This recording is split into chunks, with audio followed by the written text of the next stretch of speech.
Hello everyone. आज हम फिर से R O previous year exam paper 2021 के अगले 10 क्वेश्चंस डिस्कस करेंगे। ये सेट 7 है। इससे पहले मैं सेट फर्स्ट से लेके सेट 6 तक 60 क्वेश्चंस आपके सामने डिस्कस कर चुकी हूँ। देखिए, जब क्वेश्चंस की सीरीज पूरी हो जाएगी तो मैं आपका एक बार इन्हीं क्वेश्चंस का रिवीजन भी करवाऊंगी, जिससे आपको इन क्वेश्चंस के आंसर प्रॉपर वे में ध्यान रहेंगे। भले ही ऐसे क्वेश्चंस ना पूछे जाएं, लेकिन इनसे रिलेटेड अगर दूसरे क्वेश्चंस पूछे जाते हैं तो आप उसे सही तरीके से सॉल्व कर सकोगे।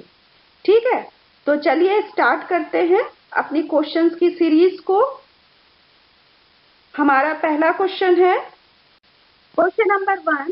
With reference to commerce, which of the following statement is are correct?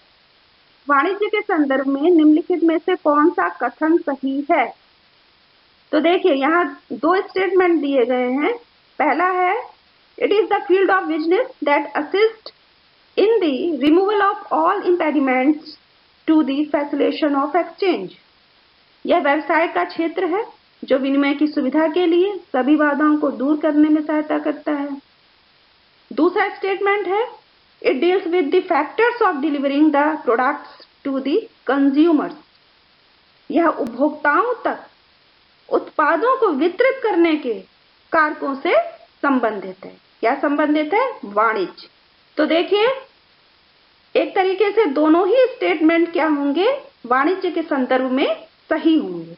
तो यहाँ पे जो ऑप्शन सी है, बोथ 1 and 2 आर करेक्ट। ठीक है, दोनों ही सही हैं। देखिए, वाणिज्य के संदर्भ में दोनों कथन सही हैं।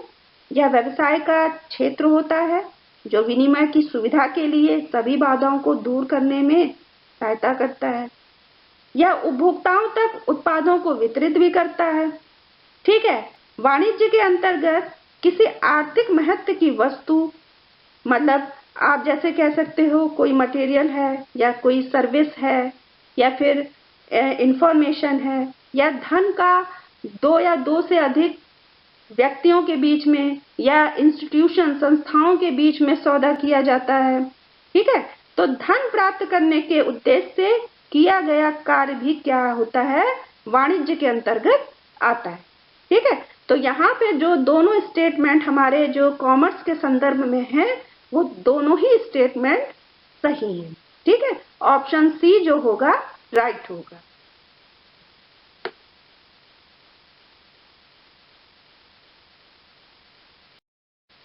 Now question number 2. United Nations General Assembly has declared the year 2023 as the International Year of। संयुक्त राष्ट्र की महासभा ने वर्ष 2023 को किसके अंतरराष्ट्रीय वर्ष के रूप में घोषित किया है? ऑयल सीड क्रॉप्स, तिलहनी फसलें, पल्स क्रॉप्स, दलहनी फसलें, माइलेट क्रॉप्स, मोटे अनाज वाली फसलें, एनिमल फॉडर क्रॉप्स, पशु चारे वाली फसलें। तो देखिए, यहाँ जो ऑप्शन सी होगा वो सही होगा, माइलेट क्रॉप्स, मोटे अनाज वाली फसलें। संयुक्त राष्ट्र की महासभा ने वर्ष 2023 को मोटे अनाज वाली फसलों का अंतर्राष्ट्रीय वर्ष के रूप में घोषित किया है। मोटे अनाज में बाजरा, ज्वार, जौ या कोदो जैसी फसलें हैं। इस प्रस्ताव का 70 से अधिक देशों ने समर्थन भी किया। ठीक है, और संयुक्त राष्ट्र महासभा के 76वें जो अध्यक्ष हैं वो कौन है? अब्दुल्ला शाहिद है। और इसका मुख्यालय अगर हम कहें तो इसका मुख्यालय कहाँ पे है? न्यूयॉर्क में, संयुक्त राज्य अमेरिका में स्थित। ठीक है, तो यहाँ देखिए, जो ऑप्शन सी होगा वो क्वेश्चन का राइट आंसर होगा, माइलेट क्रॉप्स। ठीक, मोटे अनाज वाली फसलें। Question number 3, which one of the following tree is not found in the Mediterranean forest? देखिए, निम्नलिखित में से कौन सा वृक्ष भूमध्य सागरीय वनों में नहीं पाया जाता है? ठीक, ऑप्शन ए टीक, सागौन, सागवान, option B oak, option C chestnut, option D olive या जैतून। तो देखिए यहाँ जो राइट आंसर होगा वो होगा ऑप्शन ए टीक, सागौन सागवान। सागौन का वृक्ष भूमध्य सागरीय वनों में नहीं पाया जाता है, बल्कि उष्णकटिबंधीय वनों में पाया जाता है। ठीक है, भारत में उष्णकटिबंधीय पतझड़ वाले वन बहुतायत में पाए जाते हैं। ये वन भारत के उन भागों में पाए जाते हैं जहां वर्षा 100 से 200 सेंटीमीटर तक होती है। ये वन गर्मी के प्रारंभ में ही अपनी पत्तियां गिरा देते हैं, इसलिए इन्हें पतझड़ वाले या मानसूनी वन भी कहते हैं। ये वृक्ष अधिक लंबे एवं सघन नहीं होते हैं। इन वनों में साल, सागवान, शीशम, चंदन आदि प्रकार के वृक्ष पाए जाते हैं। इस प्रकार के वनों का विस्तार हिमालय के गिरिपथ, मध्य प्रदेश, छत्तीसगढ़ आदि राज्यों में है।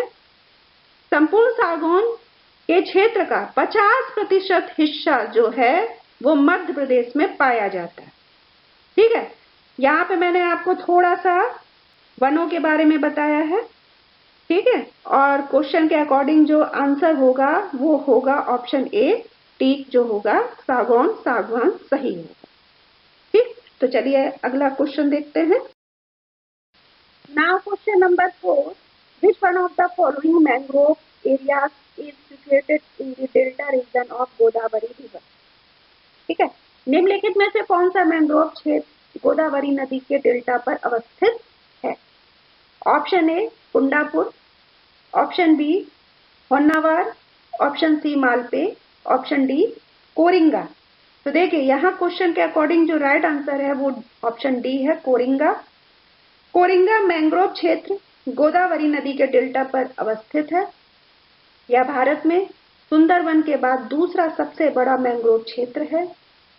ठीक है, इंडियन फॉरेस्ट रिपोर्ट 2021 के अकॉर्डिंग 2019 की तुलना में मैंग्रोव आवरण में 17 वर्ग किलोमीटर की वृद्धि देखी गई। देश में कुल मैंग्रोव आवरण जो है वो 4,992 वर्ग किलोमीटर है। अच्छा, इसी के साथ साथ मैंग्रोव आवरण में वृद्धि प्रदर्शित करने वाले अगर हम 3 शीर्ष राज्य देखें तो उसमें पहला है ओडिशा 8 वर्ग किलोमीटर, महाराष्ट्र 4 वर्ग किलोमीटर, कर्नाटक 3 वर्ग किलोमीटर। मतलब यहाँ पे क्या है, मैंग्रोव आवरण में वृद्धि प्रदर्शित कर रहे हैं वो 3 राज्य कौन से हैं? उड़ीसा, महाराष्ट्र और कर्नाटक। ठीक है, और यहाँ पे जो राइट आंसर है वो क्या है? कोरिंगा। क्वेश्चन के अकॉर्डिंग जो राइट आंसर है वो क्या है? कोरिंगा। ठीक है, तो चलिए नेक्स्ट क्वेश्चन देखते हैं। Question number 5, which one of the following Ramsar wetland sites is situated in any state of India? निम्नलिखित में से कौन सा रामसर आर्द्रभूमि स्थल भारत के किसी राज्य में स्थित है?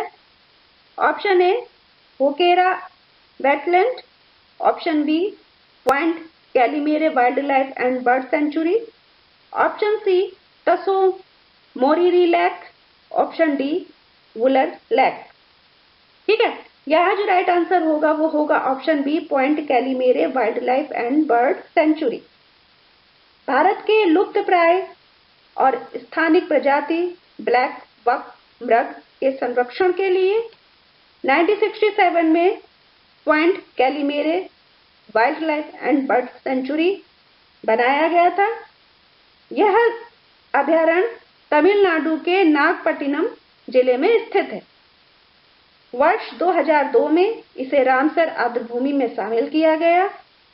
आर्द्रभूमि में ग्रेट वेदारण्यम, दलदल, यूथेपेट मैंग्रोव व पंचनडी कुलम आर्द्रभूमि का एक हिस्सा शामिल है।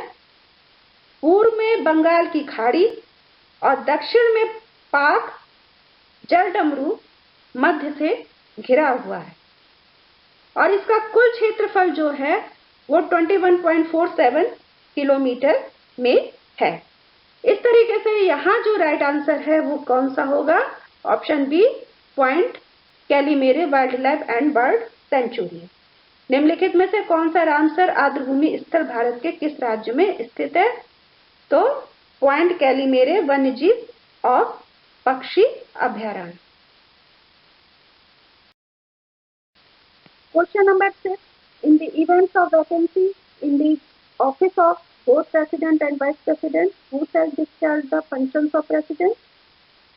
यदि किसी समय राष्ट्रपति एवं उपराष्ट्रपति दोनों का पद रिक्त हो जाए तब राष्ट्रपति का कार्य कौन करेगा? Option A prime minister, option B Lok Sabha speaker, option C chief justice of India, option D none of the above.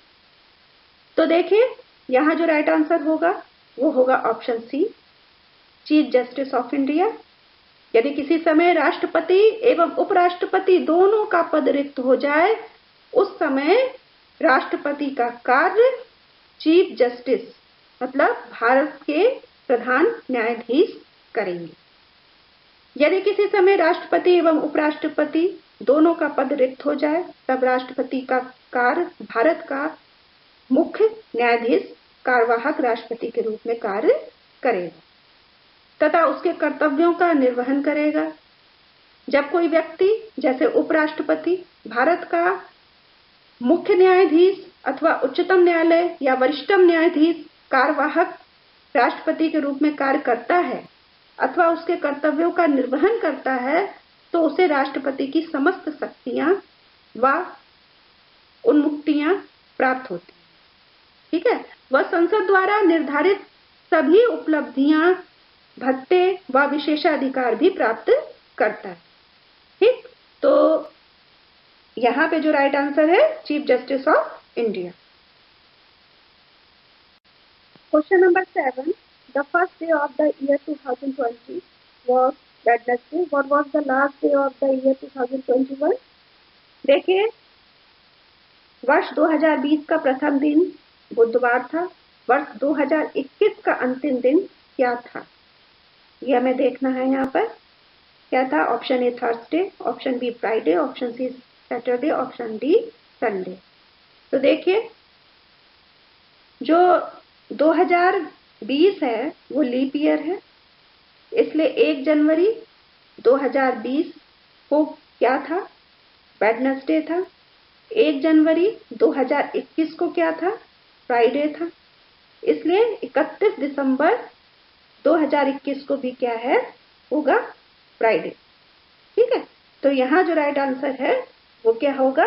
Friday. Option D is right. Question number 8, consider the following events and arrange them into chronological order. First क्या है आपका? Project elephant. Second क्या है? Biological diversity act. Third क्या है? Wild life protection act. Fourth क्या है? Project tiger. तो देखिए यहाँ हमको इसको क्रोनोलॉजिकल ऑर्डर में लगाना है। तो वाइल्ड लाइफ प्रोटेक्शन एक्ट कब आया? 1972 में। फिर प्रोजेक्ट टाइगर 1973 में। फिर प्रोजेक्ट एलिफेंट 1992 में। फिर बायोलॉजिकल डाइवर्सिटी एक्ट 2002 में। तो सबसे पहले क्या है? वाइल्ड लाइफ प्रोटेक्शन एक्ट, फिर प्रोजेक्ट टाइगर, फिर प्रोजेक्ट एलिफेंट, फिर बायोलॉजिकल डाइवर्सिटी एक्ट। तो हमारा पहला ऑप्शन जो होगा option A is right.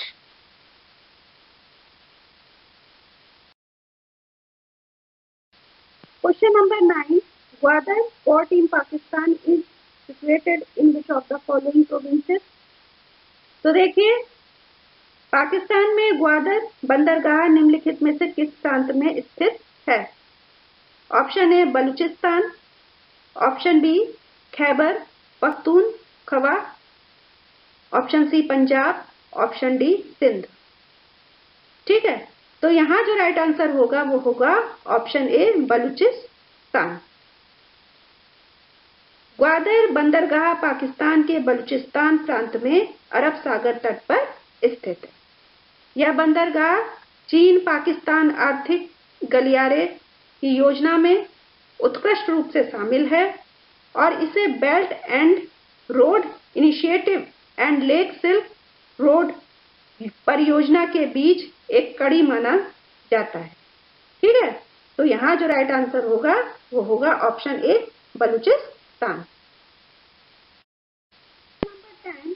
In 1817, the famous Hindu college was established by David Hare in, देखिए, डेविड हेयर द्वारा प्रसिद्ध हिंदू कॉलेज की स्थापना की गई थी। कहाँ की गई थी? आगरा में, कलकत्ता में, पटना में, वाराणसी में, कहाँ की गई थी? देखिए यहाँ जो राइट आंसर है वो है ऑप्शन बी, डेविड हेयर द्वारा प्रसिद्ध हिंदू कॉलेज की स्थापना कलकत्ता में की गई। 1817 में डेविड हेयर द्वारा कलकत्ता में प्रसिद्ध हिंदू कॉलेज की स्थापना की गई। यह एशिया का सबसे पुराना आधुनिक या आप कह सकते हो मॉडर्न एजुकेशनल इंस्टीट्यूट है। ठीक है, तो यहाँ जो राइट आंसर होगा वो होगा ऑप्शन बी, कलकत्ता। देखिए डिस्क्रिप्शन से ही कितने सारे दूसरे नए क्वेश्चन की भी जानकारी मिल जाती है। तो ये वीडियो या इससे पहले के जितने भी वीडियो मैंने जो RO के लिए बनाए हैं, अगर बच्चे एग्जाम की प्रिपरेशन कर रहे हैं या जो मेरे फ्रेंड्स हैं जो एग्जाम की प्रिपरेशन कर रहे हैं, तो उनके लिए ये काफ़ी प्रॉफिटेबल हो सकता है। तो आप वीडियो को बहुत ही ध्यान से देखिए, क्योंकि हम देखिए जब डिस्क्रिप्शन को स्टडी करते हैं तो बहुत सारे क्वेश्चंस निकल के आते हैं, और अगर हमने इन्हीं क्वेश्चंस को बहुत ही ध्यान से और इनके डिस्क्रिप्शन को अच्छे से पढ़ा तो निश्चित तौर से हमारे ज़्यादा से ज़्यादा क्वेश्चंस इन्हीं पेपर के थ्रू तैयार हो सकते हैं। तो वीडियो को बहुत ही ध्यान से देखिए और क्वेश्चंस को समझने का प्रयास कीजिए। मैं हमेशा आपसे यही कहूँगी कि क्वेश्चंस को बहुत ही ध्यान से पढ़िए और तुक्के का प्रयोग ना करें और सही आंसर ढूंढने का प्रयास करें। ठीक है, फिर मिलते हैं अपने नेक्स्ट वीडियो में। तब तक के लिए thank you very much. See you again.